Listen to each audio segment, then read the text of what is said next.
এই যে বসলাম, এই বসে একটু কিছু সময় তোমার সাথে কথা বলেই আবার চলে যাব।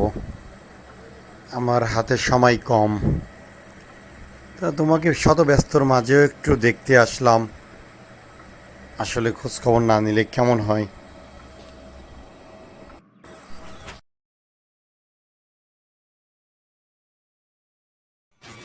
ওহ, কি দারুণ! How funny! তুমি তাহলে আমাদের এখানে আসলে আমার সাথে দেখা করতে। তো বলো, তুমি কি কেমন আছো? ও আচ্ছা আচ্ছা আচ্ছা, দাঁড়িয়ে আছো কেন? পাশে এসে বসো, কথা বলি।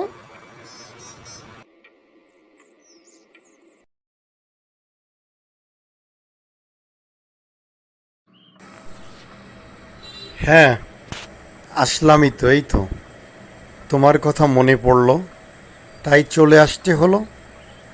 যাই বলো না কেন, তোমাকে না দেখে থাকতে পারছিলাম না, তাই তোমাকে দেখতে আসলাম। বিরক্ত বোধ করো না।